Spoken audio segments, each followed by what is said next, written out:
আসসালামু আলাইকুম সম্মানিত বন্ধুরা, আশা করি সবাই ভালো আছেন। ইনশাল্লাহ আমিও ভালো আছি। আজকে আন্তর্জাতিক মা দিবস গেছে, তা অনেকের মাকে নিয়ে পোস্ট করেছে এবং কি ছবিও পোস্ট করেছে। অনেক এর আবেগে অনেকেই অনেক কিছু করছে, কিন্তু আসলে মাকে তো কোনো দিবস মনে করা যায় না।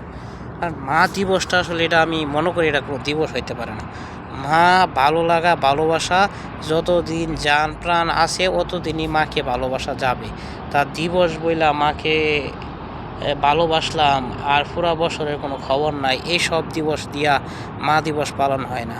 তা একটা সন্তানের অত্যন্ত দরকার, মা যখন বৃদ্ধ হয় তখন একটা সন্তান ওই মার পাশে থাকায় মানে এটাই বড় একটা দিবস আমি মনে করি।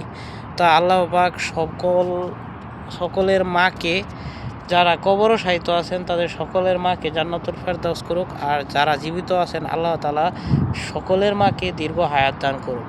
আর আমার মাকেও যেন আল্লাহ তাআলা দীর্ঘ হায়াত দান করে, কারণ আমার প্রায় বয়স 30 বছর হয়ে যাইতেছে। এখন আমার মার জন্য আমি কোনো কিছু করতে পারলাম না, এবং আশা করি মার জন্য কিছু করতে পারি এবং মাকে সেই সুখটা দিতে পারি, সেই কামনাই করি। এবং সবাই আমার জন্য দোয়া করবেন। ইনশাআল্লাহ আবারও আপনাদের সাথে কথা হবে, কিন্তু বিষয়টা এরকম না। মাকে আমরা সবাই ভালোবাসবো আর ভালোবেসেই যাব, কারণ মা হচ্ছে অমূল্য সম্পদ, যার কোনো তুলনা নাই।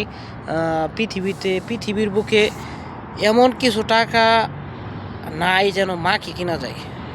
মাকে কেনার জন্য সন্তানের ভালোবাসা এবং স্নেহই যথেষ্ট। তা আল্লাহ তাআলা সকলের মাকে হায়াতে তৈয়বা দান করুক।